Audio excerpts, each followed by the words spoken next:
Hi, welcome. It's Mary Ellen McGonagle, Senior Managing Director of Equities here at Simpler Trading with your Friday show, October 28th. Let's take a look at the agenda. As usual, we're going to take a look at where we closed the markets this week and what we can look forward to going forward. Also, some of the key events and news headlines that did drive price action this week. And then last up, viewer question of the week. And that question is all about how can we tell if this current uptrend that's in the market is ending? So we're going to take a look at that as well.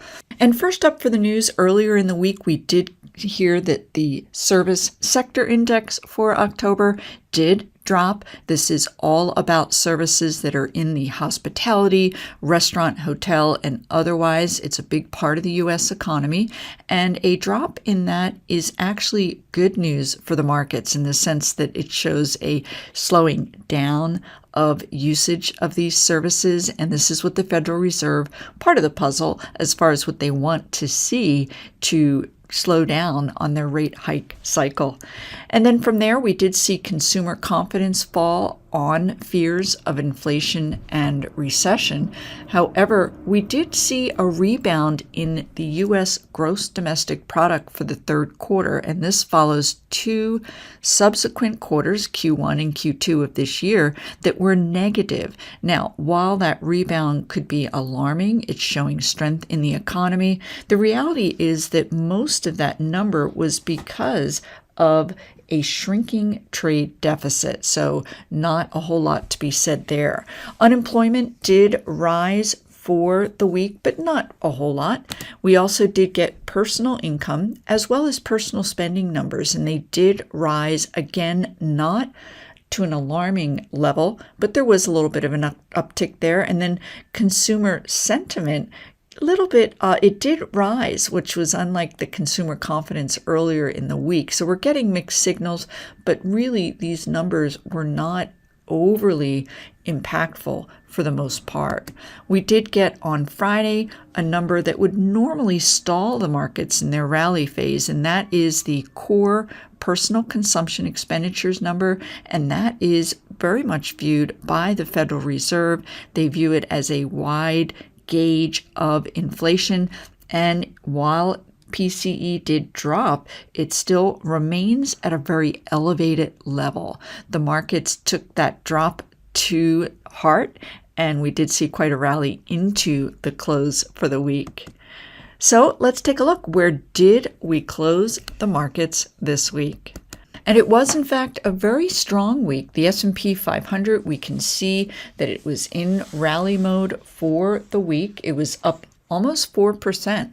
Let's take a look at some of the characteristics on this daily price chart. We can see that last week we had that nice move back above this pink 21-day simple moving average, and that had been acting as resistance. So that was certainly constructive coming into the week. We also had what's called a follow-through day, which will mark either a downtrend reversal or a bottom in the markets. You can read my MEM Edge report for further explanation. I have a link down below for a special offer. But let's take a look as we move forward at some of the other dynamics that took place.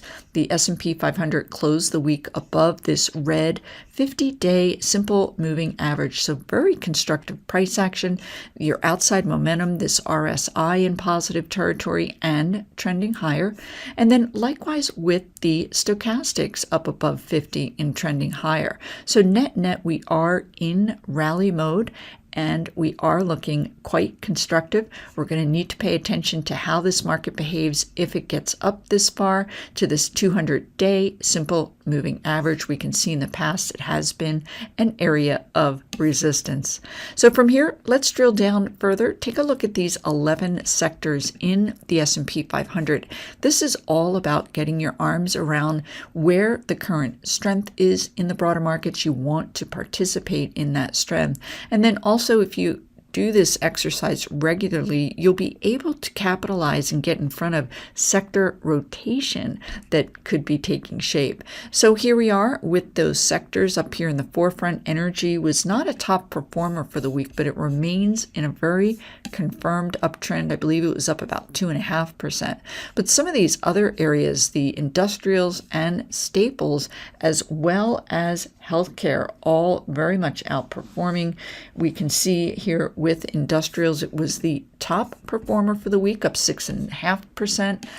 And the index XLI did break back up above this 200-day simple moving average. Your outside momentum indicators are positive, and the primary driver here among many of the outsized returns we saw this week, everything to do with strong earnings among underlying stocks. And I will share some of those names to give you a feel for where their strength is emanating from as we move forward.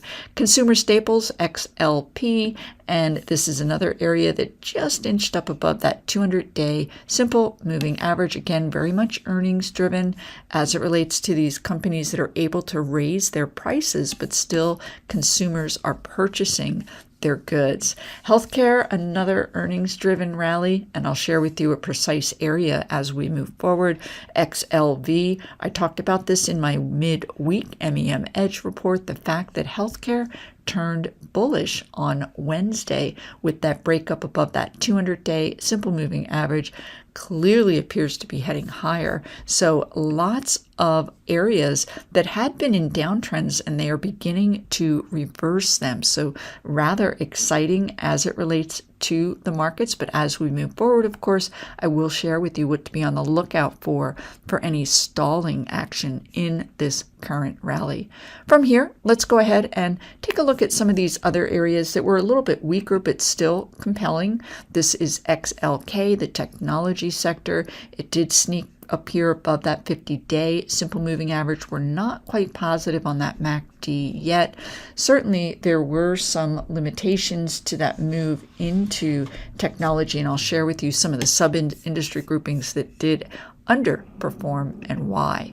So moving on, we do also want to take a look at potential downtrend reversals. First up here are REIT stocks, XLRE. A number of these companies came out with earnings. While they weren't fantastic, they were well ahead of estimates. So we are seeing this nice downtrend reversal shape up. We are going to want to see how XLRE behaves here at this 38.4 level, which is this 50-day simple moving average. But the good news is we are coming out of an oversold position, and your RSI is now in positive territory. We had that bullish MACD black line up through the red, indicating that this downtrend is over. Ideally, we do want to see this get up above net neutral, but in the end, it does appear that these REIT stocks are currently reversing their downtrends. Another area that has been deeply oversold are utility stocks. Also, we can see these higher lows that are taking shape as XLU breaks above these moving averages. Your outside momentum, RSI, now in positive territory. So very interesting dynamics taking shape there. And again, I will be reviewing further in my MEM Edge report and may be adding some names from these reversal areas. From here, let's go ahead and take a look at some of those sub-industry groupings that really had a lot to do with why and where we are seeing outsized strength. First up, the Dow Jones Industrial Average. And this is an area I pointed out last week as having been an outperformer, and it was again this week. The Dow index was up almost 6%, and you can see this nice move above that 200-day simple moving average, certainly one of the only broader market indices now back above this key area of upside resistance. Outside momentum indicators are positive. We'll take a look beyond that at the underlying names within the Dow that are really pacing that market. Also up here at the forefront, again, this is that 2-month daily price chart view with that relative strength indicator as your guide. These are going to be your stronger areas. Let's take a look, because among the broader market indexes, the Russell 2000 small cap. This was another area up almost 6% for the week. We're not quite up above this 200-day, but it's certainly heading in the right direction. Your momentum indicators are positive and heading north. A move in small cap stocks is constructive. These are very volatile names overall, and when investors embrace these names, it is positive. Now, all of these areas that I'm sharing with you, the reason for their outperformance by and large has been due to strong earnings. Here we are with IBB, that NASDAQ Biotechnology ETF. Nice break back above that 200-day. Again, this MACD, RSI dipping into positive territory, looking very constructive. I'll share with you a couple of the big cat names there that drove biotechs higher. And then, of course, you do want to be aware of these weaker areas. NASDAQ is struggling, certainly relatively, simply because major drops in some of these mega cap FANG stocks, and we will get into that as well. I talked to you about some of the sub-industry groups within technology. So I am going to switch some of these ETFs out so I can share with you those areas in the technology sector that did not outperform and are struggling. They were up for the week, certainly very healthy, but not quite ready for prime time. So first up here is the semiconductor SOXX, and you can see that it did advance for the week, but still well below these key moving average. The good news is we are seeing momentum shift potentially into positive territory, but we still have more work to do to get this group into positive territory. Also, another big component of technology is software stocks, and we can see that this area also experienced a rally. Both industry groups were up. Semiconductors up about 3.5%, likewise with software. So they did have nice, healthy rallies, but again, not quite up above key areas of resistance. We are seeing that RSI trending upward, but we would like to see more in the way of movement. A drop in Microsoft this week following weak earnings is one of the reasons that we're not seeing a big move there. So from here, let's go ahead and take a look at those Dow components. These are 2-month daily price chart view of those 30 underlying stocks, and I will highlight for you up here in this stronger quartile, Caterpillar, Merck, McDonald's, and Visa. Each of these stocks reported earnings this week, and they were top outperformers for the week. That is one item of note. But when you think about retail and McDonald's, let's go ahead to this weaker quartile, and you'll see Nike is down here struggling, and a lot of this having to do with their sales emanating mostly from a very weakened China.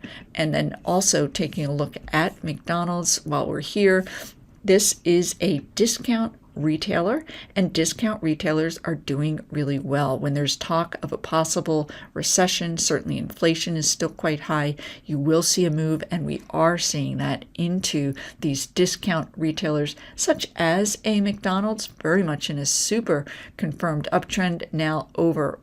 Would not chase the stock, really any stock in this environment. Look for a pullback to a key. I'll add that 5-day simple moving average as your guide, and you can see how when we are in a nice uptrending market, a pullback to that area would be quite constructive. Let's go ahead from here and take a look at those mega cap, I call them FANG stocks still, and they are here listed again, strength to weakness, and definitely a have and have not area. Netflix and Apple very much in uptrends. We can see following the prior week's earnings report, and then also management's talk of pivoting so that they can reduce costs and increase growth. Investors like what they heard. The stock is now above this 200-day simple moving average and trending higher.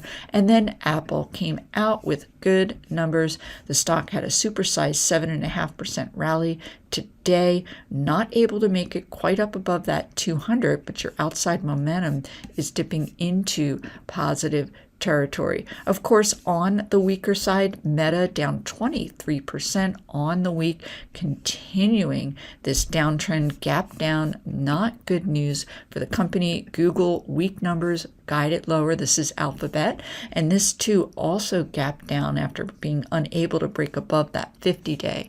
So we do have certainly weakness in some of these mega cap names. Whether it will restrain the rest of the markets, so far, not so. We've seen a broadening out beyond these mega caps, which is really quite constructive. From here, let's go ahead and take a look at the S&P 500. I mentioned that I would share with you what to be on the lookout for using historical precedents this year as it relates to this uptrend potentially stalling. So first up, we can see this March into April rally that took place, and then also June into late August for the S&P 500. So we'll begin with the technical characteristics that can signal a potential, at the very least, stalling and then a downtrend. First up, you will want to pay attention to this RSI on the daily price chart, and you can see back here in the beginning of April that RSI did turn negative as the index broke below this 200-day simple moving average. And then I use a faster moving stochastics for the broader market indexes, and you can see simultaneously the stochastics broke below this net neutral into negative. Certainly below 50 is negative, and it did just that. Also, volume increased on the selling. So you have several factors here at play that were a warning or a foretelling of this further deterioration.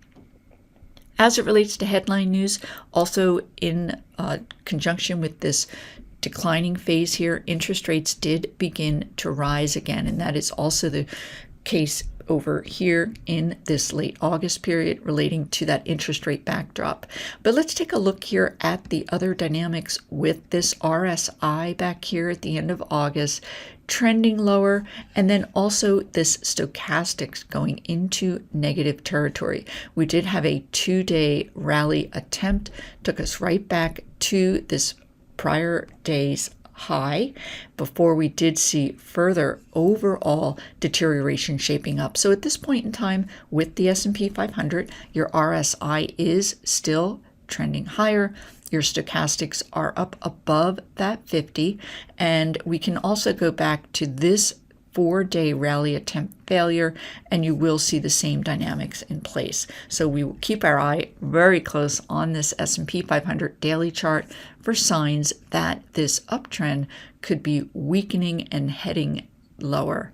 That's it for this week, everyone. Have a great weekend. Look forward to seeing you here next weekend. Hey, Mary Ellen here with Simpler Trading. Thanks for watching the video. If you liked what you saw, go ahead and hit that like button and leave comments below.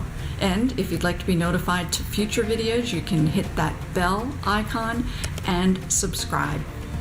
Don't leave without subscribing to my MEM Edge bi-weekly report. I do have a special trial offer. And for those who'd like to learn about trading live with us, you can go ahead to simplertrading.com to learn more.